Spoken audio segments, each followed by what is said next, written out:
When you are like full of self-doubt 24/7, then you always feel like, I think they're going to find me out one day.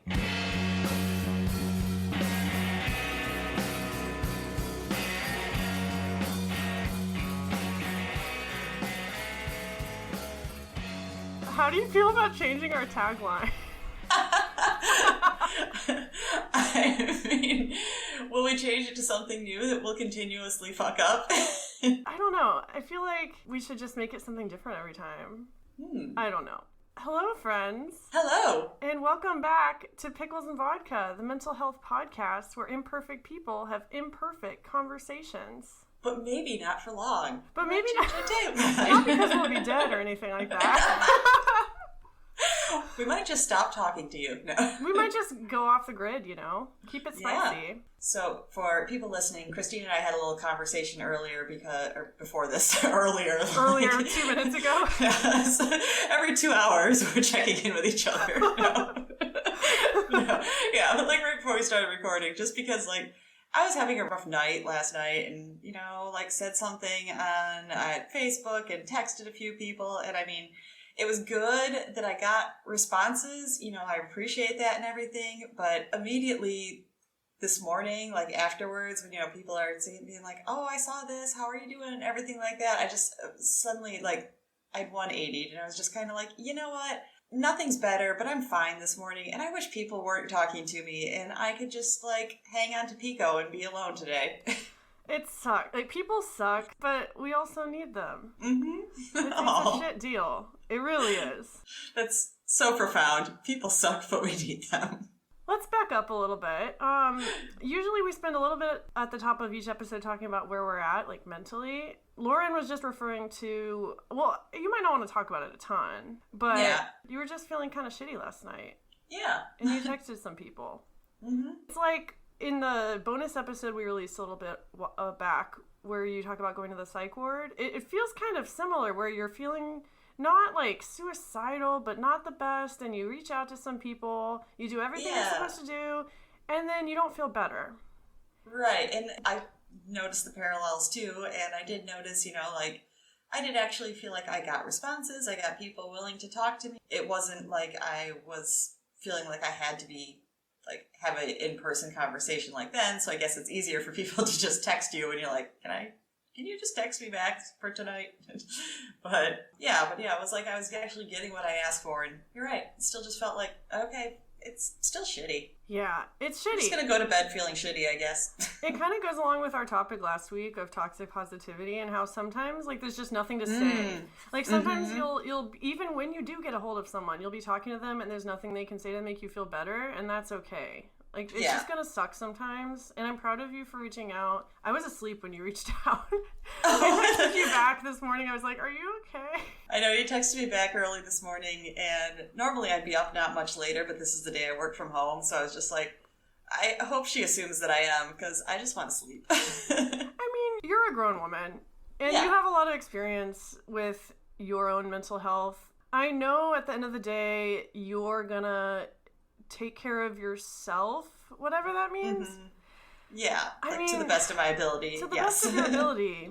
I do worry about you, but I'm also worried about, like, everything. Yeah. And it just sucks, not only being in your situation, but being, like, a friend on the other side of that. It's like, I want to help, but I can't, and also everything sucks, and... Mm-hmm. Yeah, I mean, I'm sure you listeners can relate, just, like, not knowing what to say. Yeah. What helps you in that situation the most? When I don't know what to say to someone? I mean, I don't know. Like, last night, in that situation, does it help you more to talk to someone or just keep busy? Yeah, it was like for the moment that night, it was good to have somebody to talk to just kind of, like, occupy my thoughts a little more. But the only thing that really could have, like, solved it is if someone could have, like, magically made the problem not exist, which obviously no one can do.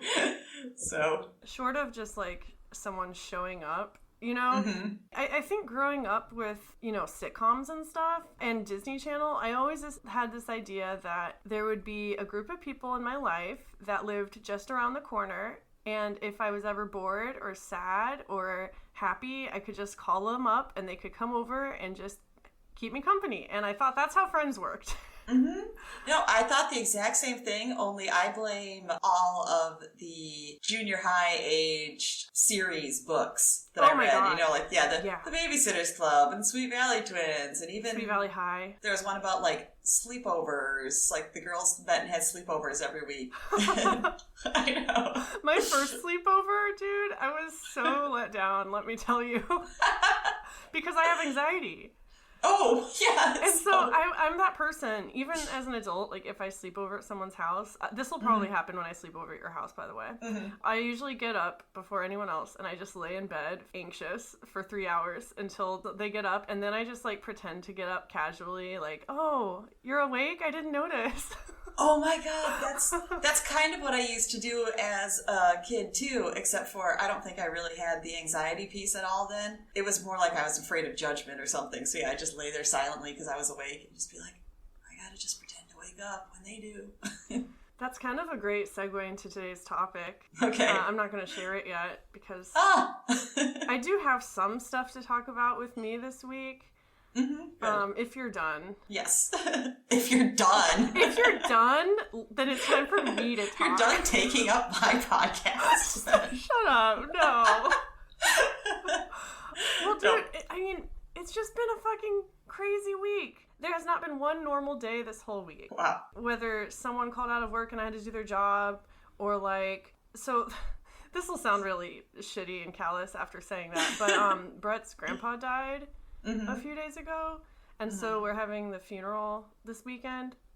So like we were supposed to have a housewarming party, and I canceled it. Just like obviously, yeah, we're gonna cancel obviously, it. But yeah, it's still yeah, like just stuff like that. And I'm feeling extra stressed and anxious and like unsafe. And when I say unsafe, I mean like when I don't know what's gonna happen, all bets are off, and I just revert back to like fight or flight mode. Mm-hmm. At least that's what would happen normally. Normally I would have a week like this and I would just like freak out and go off the rails, but I've been holding it together pretty well. Like I've been able to be there for Brett and, you know, do a good job at work and all that shit. But today I was like getting all my motorcycle gear on to go to work and I had to just sit down on the floor for like 10 minutes because I was so anxious. And that's when it hit me like, this is all affecting me. Like I might not be reacting how I normally would on the outside, but on the inside, like I'm freaking out. And I didn't really realize it until this morning. And so I took tomorrow off from work. Oh, good. Most importantly, just be there for Brett and his family, because he is having to work most of the time, like through all this. I know we've talked about some of this, but I can't remember if you said, is your work good about, like, if you are just taking off, either saying or just able to do, like, I need a mental health day? Yes and no. Mm-hmm. I don't just be like, I'm taking a mental health day. You know, I mean, I told them what the situation was. They were very understanding. They're usually very understanding. Like right now, a bunch of people at my work are having health problems, and they've been really understanding about them taking off work and stuff. Mm-hmm. So that's good. It's just been very not the status quo. And I don't like that. So that's where I'm at. That's where I'm at this week. All right. Your two co-hosts here feeling kind of funky. Yeah, we're feeling kind of funky. We're sad. We're stressed. We're anxious. But that's just how we normally are. That too. That's why you love us. Yes. I've also been feeling like I laugh too much this week. Oh, I feel like that every single time we record, just so you know. Yeah. I mean, it's been brought to my attention more lately, just that, like, maybe I make too many jokes about topics that maybe shouldn't be joked about. Like, in real life, not the podcast. Yeah. I just, in real life, I feel like I make light of things too much. It's mostly stuff about me. Like, when I'm talking about me, then I have to, like, laugh it off and be like, huh, but it's really funny. It's not really tragic, like I just described. Because I also feel like I end up laughing too much, like when I'm in a therapy appointment. Oh, yeah. Because, you know, they're asking all this uncomfortable stuff, and you're just like, oh, yeah, but it's kind of funny that happened, huh? It's not a big deal. It's me we're talking about. Right. And that is another great segue that I'm not wasting this time. Okay. Today we are talking about imposter syndrome. Ooh, yes. Which I know that we have both dealt with a ton. I have been dealing with it since I made the podcast and actively struggle with it to this day. And I've always wanted to make an episode about it. So I thought today we just would bite the bullet. Let's do it. So what is imposter syndrome? Before I give you my whole answer, I want to hear from you, like, what you feel like it is in your life, what your experience with it has been over the years. So, yeah, I wasn't going to define it because I know when you first said that, I was waiting. I was like, I know she looked up like a definition or something, which is good because for some reason, this is what I feel like I can't get a handle on. I'm just kind of like, I know the feeling. That's all. How would you describe the feeling of imposter syndrome in your life? For me, it's feeling like there is all these things that I look down on in other people. I can't stand somebody that acts like this certain way. And then I think I start to like fear that like, oh, that's because you don't like what you see in yourself. So you are also that person. Ooh, so like projecting almost? Yeah, so almost like I'm pretending to, like be the person that I would admire, but I secretly think I'm the person I hate. Okay, I think I know what you mean. Like at work sometimes in the past, I have felt like the person who is very negative and always bringing up what's wrong and like trying to play by the rules and doing everything exactly right. And I hate it when other people do that. But then I think I'm that person and everyone hates me. Yes, I was trying to think of an example, and as you were talking, I got a good one, which is when a small thing happens to them and I feel like they make it a huge deal, like so they can get attention. I mean, if you were just kind of like, oh, I cracked my nail and everyone should feel sorry for me. I'm practically on death's door. Oh my God, yeah, I do that too. But that's what, so I feel like I go the complete opposite way. I would not like bring attention to anything unless like, oops, I cut my leg off. I guess that's a problem. But I secretly feel that like, anytime I'm talking, I'm like, oh my God, do I just sound like I just want attention for all this little shit? Oh my God, yes. I feel guilty telling friends about my problems, but I'll listen to other friends' problems all day long. But somehow my problems like aren't significant enough. Yeah. So that's pretty much exactly what it is. So Fang is outside the door trying to come in. I don't know if you can hear him. I did. I had to look because I was like, which cat is that? Yours or mine? My sister Bonnie just got a black cat as well. And she's like, are all black cats this vocal? And I'm like, yes, I think so. Just listen to the podcast. Right. But so imposter syndrome is not actually a diagnosable mental illness. But it's loosely defined as doubting your abilities and feeling like a fraud. Okay. I'm trying to look at my notes here. I try to get organized and put my notes in one place, and I'm currently looking at like 3 browser tabs, a notepad, and my phone. Nice. I can't remember what it was called exactly, but have you ever done schema therapy? What's that? I don't know the best way to explain it, but I mean, it is like attachment theory and things like that. Like one might be like fear of abandonment or something like that. And, like you answer a bunch of these questions about like your personality and how you feel about things. And from that, they can see like where your like main issues of focus are. And that's what I feel like one of them, it's not called that, but it is something like feeling like a fraud. And I think I got very high on that one.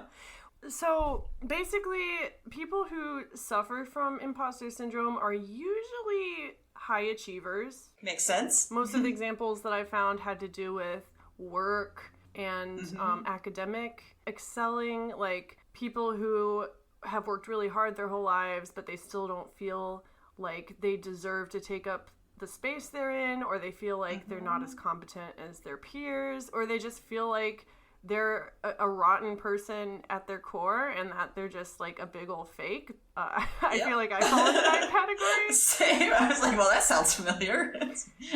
Yeah. And the reason I think I haven't made an episode about imposter syndrome in 4 years of the podcast is that it's kind of a scary topic for me because I still struggle with it so much. Like, every single moment of every single day, I basically feel like a fake. Like, Oh, you never watched BoJack Horseman, did you?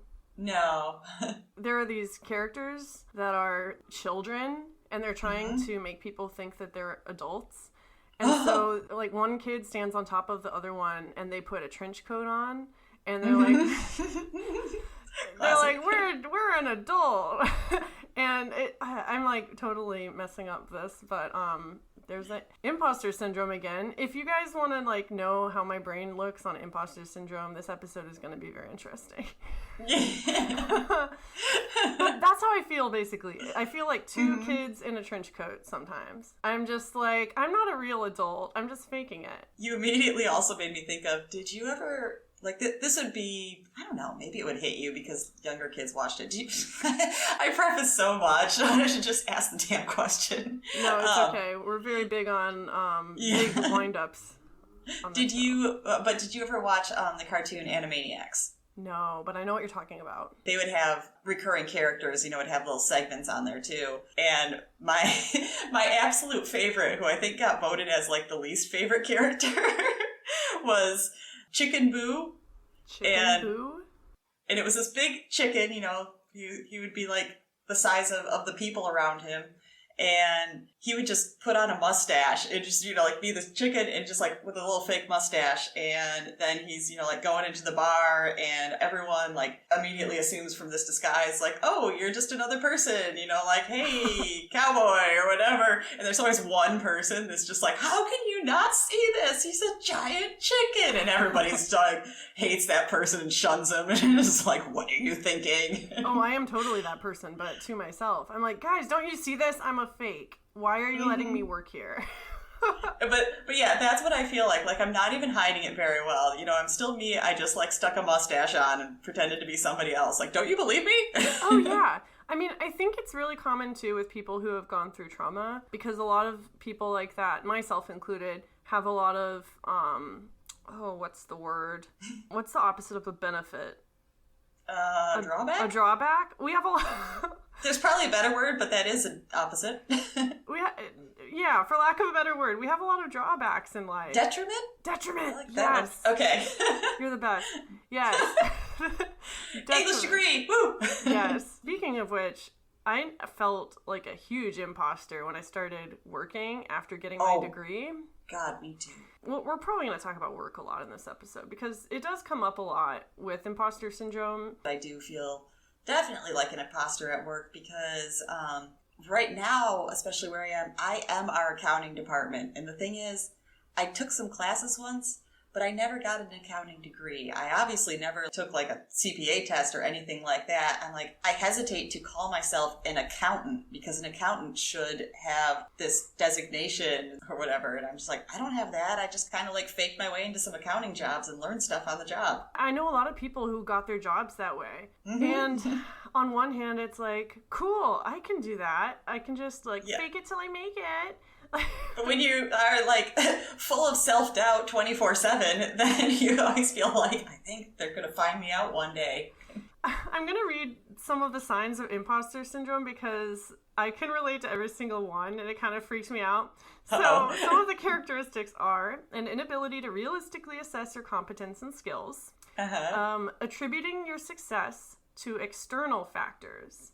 So, like, saying... my podcast is only around today because I'm lucky or people pity listen or, whatever. It's not because we worked hard and we put out a good product. It's just, people listen because they feel sorry for us. Like, that's so ridiculous when you say it. Yes. Another characteristic is berating your performance. Yeah. Fear that you won't live up to expectations. Overachieving, sabotaging your own success, self-doubt, and setting very challenging goals and feeling disappointed when you fall short. Yes. That is a huge one. I agree. And then the impact of imposter syndrome can actually be pretty severe. So, like, the day-to-day impacts can be just, like, nervousness, restlessness, anxiety. Right. But then over time, it can lead to burnout, depression, and even suicidality. Because when you feel like you have no place, like you can't take up space and you don't belong, then you can see how that quickly can turn into, well, why do I even belong on this planet?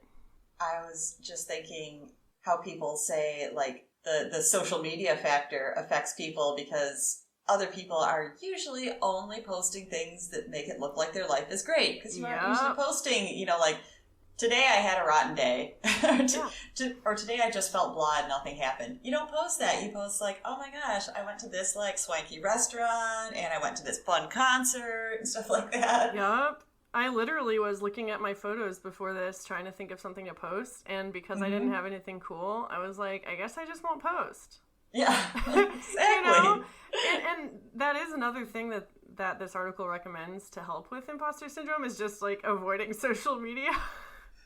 Or fair. Like limiting social media. Totally fair. Which is easier said than done, especially if you have a business or like a podcast or something. Like, you can't stay away from it completely, but you're totally right. Like, it is so easy to feel like an imposter when you're seeing everyone else living their best lives, quote unquote. Yeah, it's because it's hard not to assume when that's all you see that it's just like, oh wow, so everything's perfect for them. But I know I have all of these days where I feel rotten and nothing happens and I accomplish nothing. It's like, no, they probably have those too. Everyone does, but people just don't talk about it. Also now, because you said that, I'm going to post a post that's just like my face with no makeup. I'm just going to be like, nothing happened today. Let's go post, hi, I exist. I'm saying this on the podcast, so I will actually do it. Okay, so I have some personal stories I can share. I also have types of imposter syndrome that I thought were really interesting. Which do you want first? Let's hear the types, because I feel like we can just ramble on about personal stories as long as needed. This article I found on... There's a car. I live on a busy street, and there's always people just, like, being fools.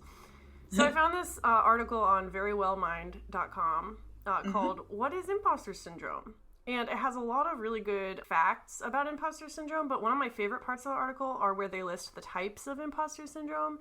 And again, this is not a diagnosis. This is just, like, the author of the article. It's a psychology site, so, like, they do kind of know what they're talking about. Yeah. But, so here are the types of imposter syndrome, according to verywellmind.com. So there's the perfectionist. This type of imposter syndrome involves believing that unless you are absolutely perfect, you could have done better. You feel like an imposter because your perfectionistic traits make you believe that you're not as good as others might think you are. I can relate to that. Yep. Yep. Then there's the expert. The expert feels like an imposter because they don't know everything there is to know about something, or like they haven't mastered every single step. Because there's something more for them to learn, they don't feel as if they've reached the rank of expert. So, like, even though I've, been making a podcast for 4 years because I never, like, went to school for it or anything, or have never gotten paid for it, I feel like I still don't know what I'm doing because I still have so much to learn. So I can relate to this one a lot. Okay, then there's the natural genius. So this is kind of similar to the gifted child syndrome, which is a whole other thing. Yeah. But basically, like, in this type, you may feel like a fraud because you don't believe that you're naturally intelligent. So this is the opposite of the gifted child syndrome. Instead of being raised to think that you are very gifted and you know everything, you were basically raised that you don't believe you're naturally intelligent. So, like, if you don't get something right the first time, or if it takes you a little longer than someone else, you feel like an imposter. Gotcha. And that happens with me a lot. Like, I'll start a hobby, and if I'm not good at it right away, I'm like, I'm just not supposed to learn this. Like, I don't have it in me. See, I felt kind of the opposite, but definitely not falling into gifted child, because what I actually think is based on whatever evidence I have, like standardized tests and stuff, that I think like, oh, I probably am like possibly a lot smarter than I am aware or give myself credit for. But I feel like the reason that it doesn't work out, like I'm not top of my class or anything like that, is because I just secretly think that I am lazy and don't put in the work that I need to. I've called myself lazy on this podcast before, and I listen back and I'm like, dude, you're not lazy. You're just anxious, and you let your anxiety paralyze you.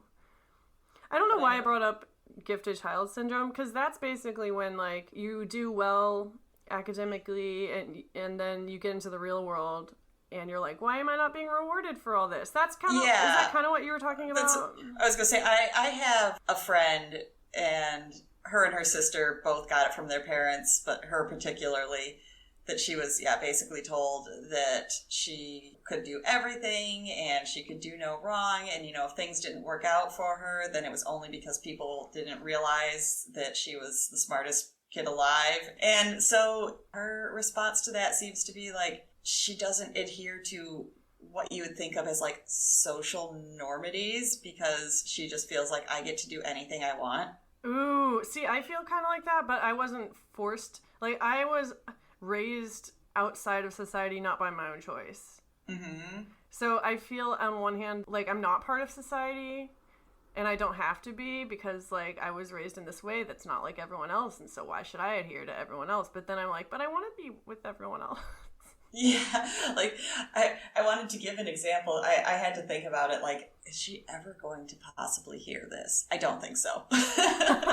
But she was with me and some friends were shopping in Target once, and, it was basically just, like, she got tired of shopping first and, probably just was like, I'm done. I want to go home, when you get that feeling, but everyone else is still kind of like, oh, I still want to look at this. And so you got to just kind of go with it and be like, all right, Yeah, that's what people do.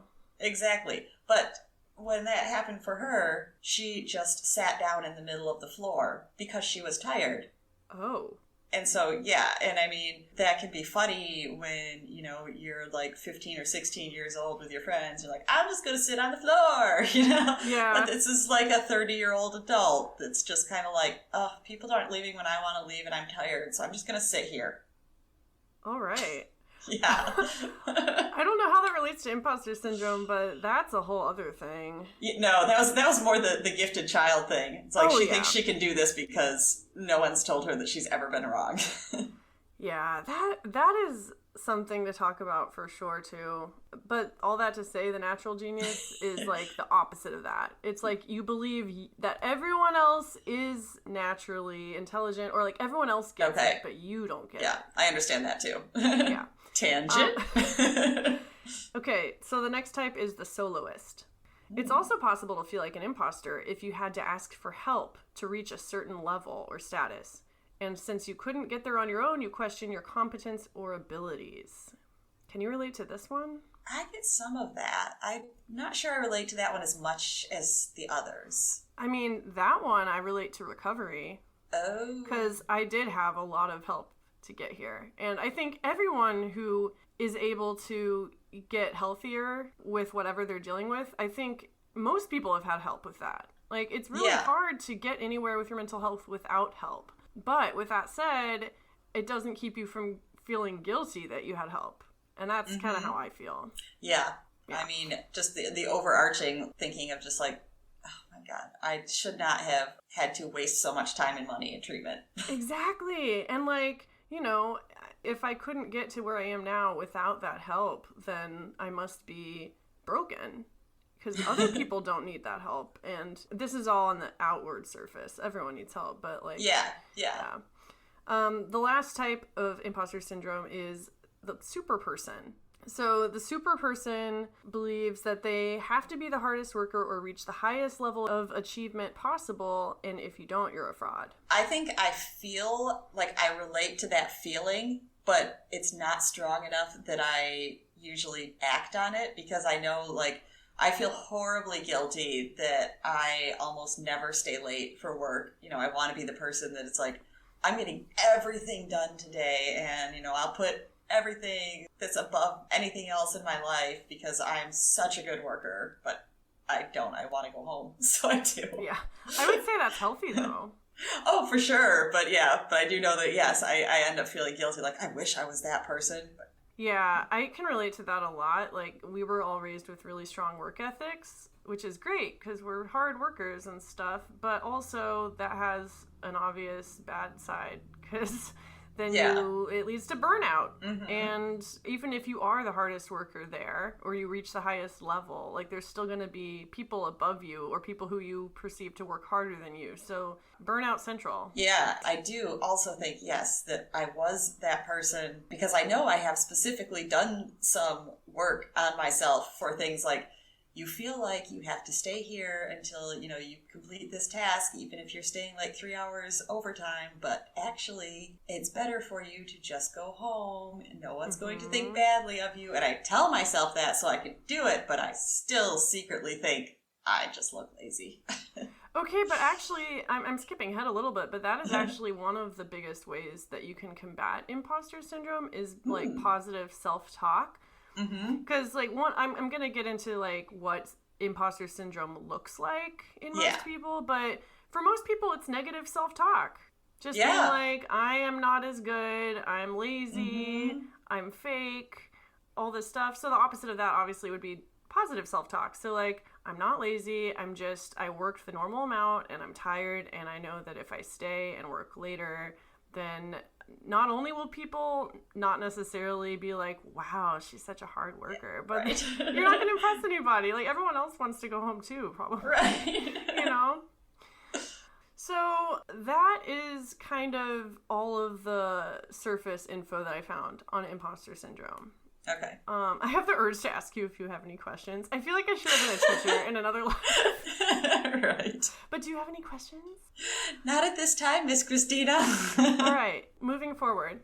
I want to share a few examples from my life, mostly having to do with the podcast because it's relevant.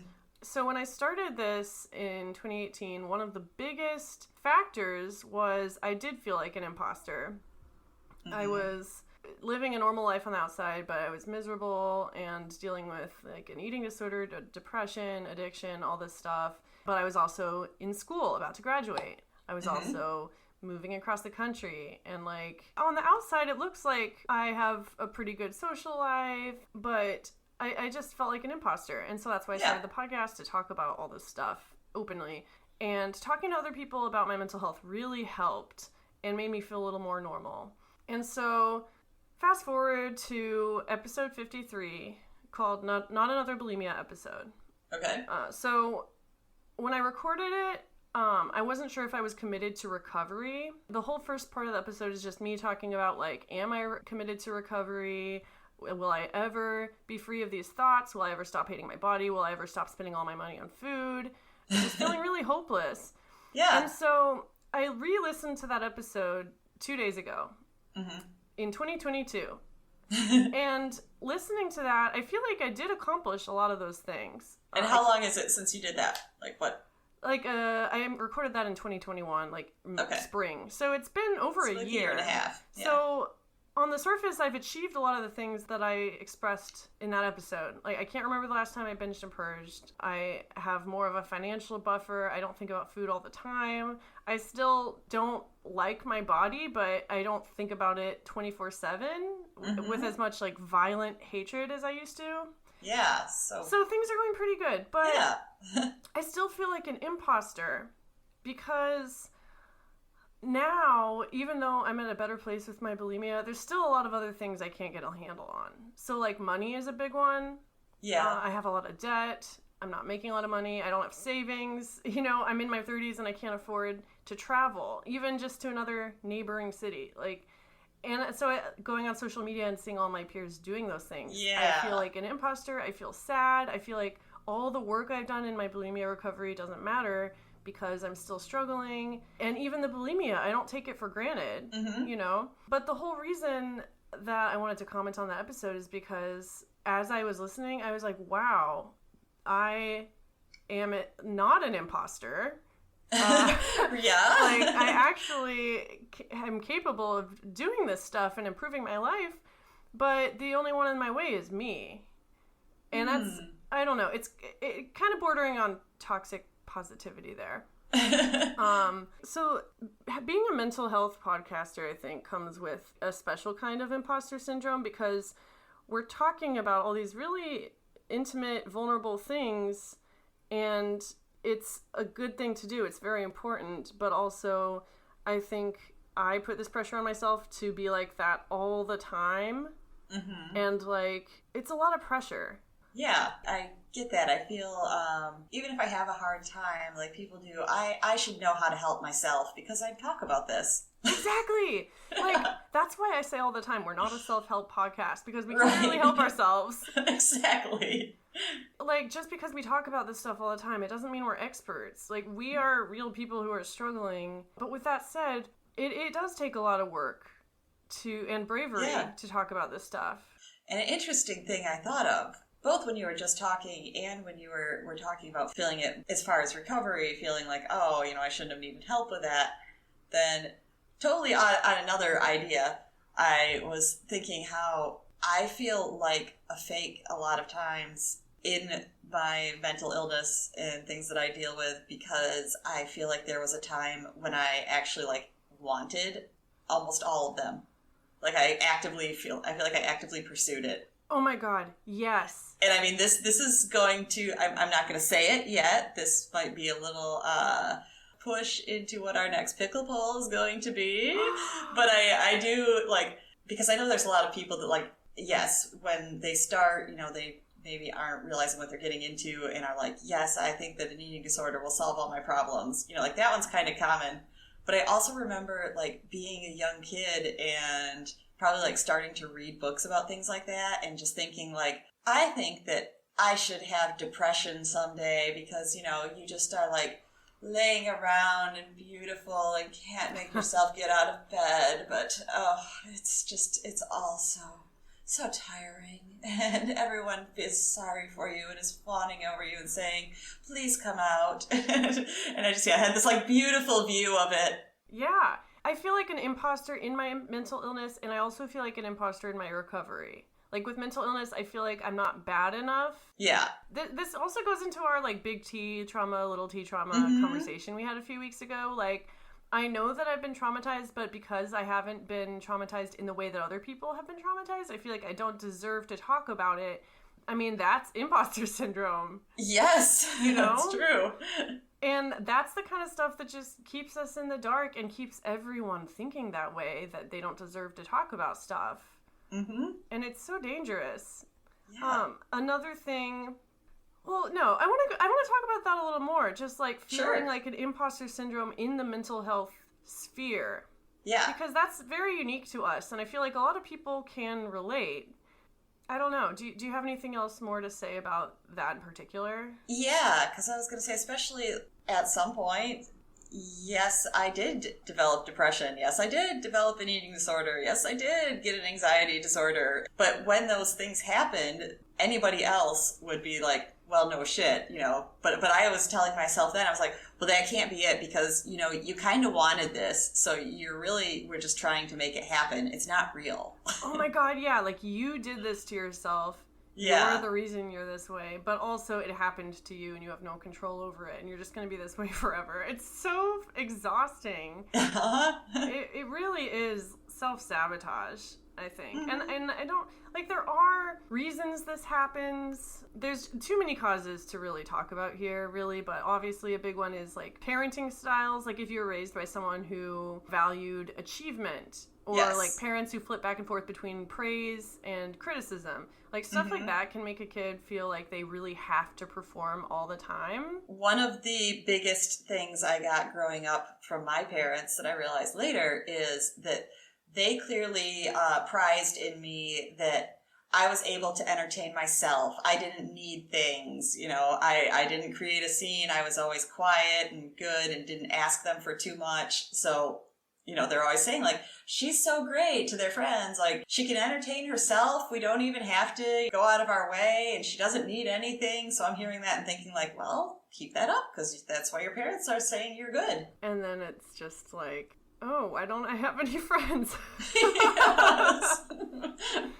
I mean, a lot of other things, too, can contribute, just, personality. If you're just a naturally anxious person who's self-doubting all the time, then you're going to feel imposter syndrome sometimes.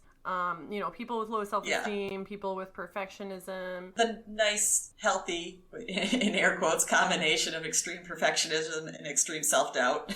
Yeah, exactly. So a big way that I struggle with imposter syndrome currently on the podcast is sharing personal things.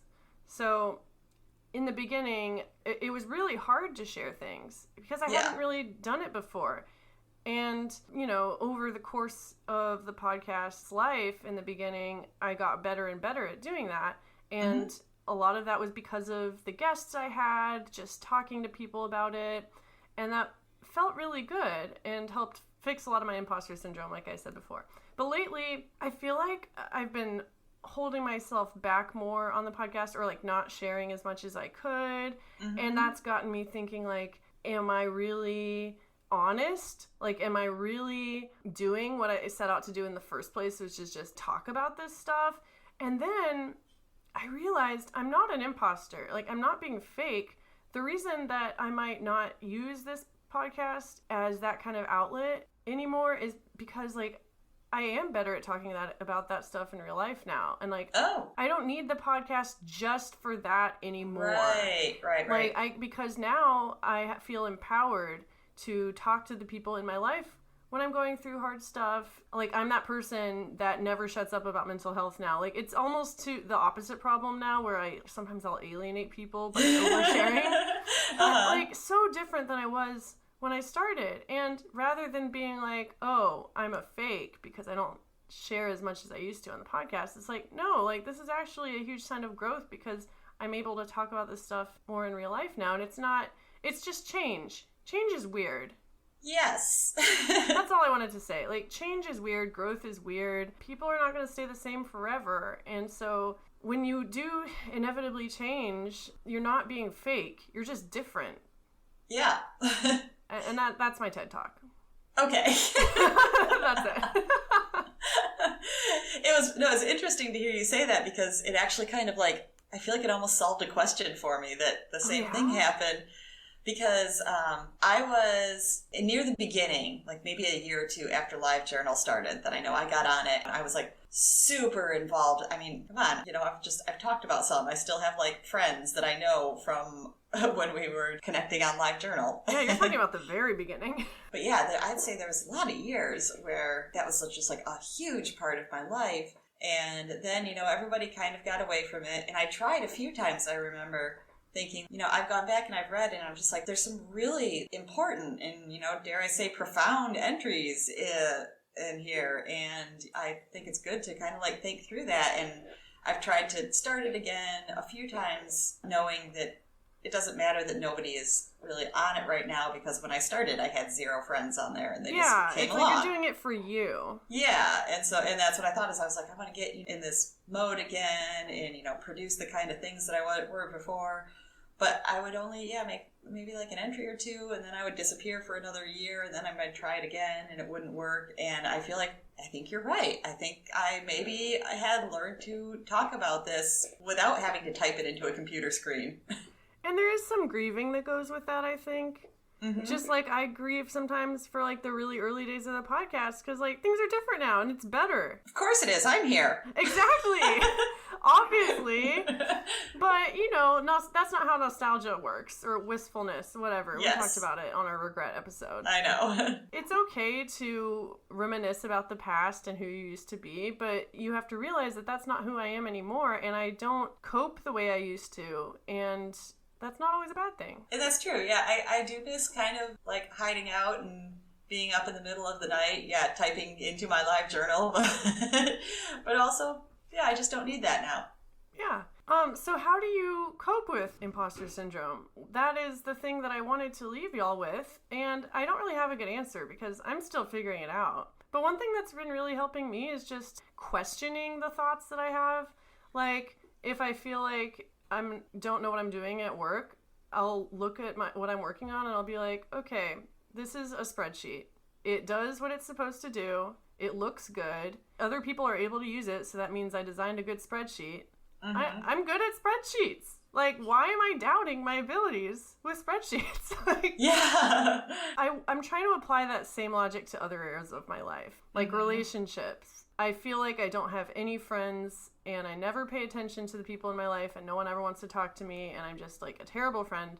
I feel like that a lot. But if I step back and look at like my messages and stuff, it's like, okay, I might not be talking to people every day. Like, I might not be close to a lot of friends geographically. I can't be in their lives in the way that I used to be, but like, I'm a pretty good friend, like, when I'm there. And everyone is busy. Like, everyone has personal shit. That's the thing, is we are adults. We're not, like college kids or high school kids that, don't have to worry about taking care of their basic needs as well. But with that said, trauma can sometimes, like I said, make you, oh my God, I forgot the word again. Not drawbacks. Detriment, yeah. God, my brain is different at night. I'll just say that. But yeah, like, people with trauma sometimes do think that way, I'm saying. Like, sometimes they might not have emotionally progressed past that level of, like, high school or whatever. And so I'm just saying, if you do react in that way, it's not your fault necessarily. Just be aware of it. Yeah. Something that I thought of for an example, a good example, because we have been telling a lot of work stories. And so today I decided I was going to get down and do, my boss sent me a couple days ago, it's the yearly review that we're going to go through, but he said he likes to send them out and have you basically rate yourself. Oh my God, how you think, and send it back into him. It's my worst nightmare. I know, and that's why, this is why I'm never getting a raise. I feel like specifically I put that off for today because today I work from home, and so I could just kind of like, if I felt like I was going to just like suddenly have to scream or or cry or something. I'm sweating just listening to this. But yeah, the hardest thing was, the first half was just descriptions of what we had determined to be the duties of the job I do. And just saying, like, how would you rate yourself on this from 1 to 5? And, some of them, I would look at it and I'd be like, I don't think I ever had a problem with that. Can I say 5? Does that sound like I'm perfect? Oh my God, that's literally how my brain works. Yeah. Any sort of, like, whenever I have to say something nice about myself or basically, like, toot my own horn, I just become a ball of guilt. Yes. Yeah. Imposter syndrome at its finest. Yeah, so that was really difficult. In a few months, I'll let you know if my imposter syndrome earned or cost me a raise. Yeah, I'm really proud of you, though. That's not easy to do. No. But yeah, I don't really have anything else to say, except if you do struggle with imposter syndrome, maybe ask yourself why. Like, ask yourself, am I really as shitty of a person as I think I am? Or is this maybe in my head? Do I believe I'm worthy of love and recognition? Like, do I have to be perfect for others to approve of me? And if I say yes, then, like, why is that? And that's, it's a long, long road toward self-inspection. Not inspection. Oh my God. It's a long road of, like, self-discovery, and it'll be really hard, and we're not there yet, but, like, we're doing the work, and you should join us because it's hard alone. It's also hard when Pico just randomly decides to chase after Meatball. That must be a cue that we should stop soon. Yeah. Pico has imposter syndrome, too. He thinks he is a very large dog. Oh, yeah. I actually thought about that earlier when you were talking about the chicken. I was like, that sounds like dogs. Like, all dogs I know that are little think they're way bigger, and all dogs I know that are huge think they're tiny. He also thinks he's a cat, I believe, which I think is funny because I've had a friend, that said, like, oh, I feel like everybody says, like, oh, but my cat's cool because he acts more like a dog. And I was like, I think my dog acts more like a cat. I mean, he sits in the window, he kind of slinks around if you, like, get close to him. Pico, you can be a cat if you want to be. Who are we to tell you? Exactly. You're the size of one, so. Exactly. Do you want to tell our lovely listeners what the next pickle poll will be so they have time to prepare for it? Oh my gosh, of course I do. Next week, it is going to be focusing on romanticizing mental illness. I'm so That's fucking where excited. I was coming at, where I said, I wish that I had this beautiful depression. Yeah. So do you feel like you have romanticized certain types of mental illness? And how does this relate or contrast to the mental issues that you've actually dealt with? So go on our Instagram at Pickles and Vodka Podcast and answer that sucker, and we'll share the answers next week. And it's going to be great. This was one where I did not have imposter syndrome. I came up with that and I was like, go read my poll. It's fantastic. It's so good. But yeah, that is pickles and vodka, everybody. I don't really have a palate cleanser because I didn't find one. Well, as we said up top, we're both kind of funky feeling tonight. I think that is fine. When your co-hosts need a palate cleanser, but they're too exhausted to find a palate cleanser, so you just end it like, okay, bye! But yeah, guys, we love you, and we'll see you next week. Yes. Bye! Bye!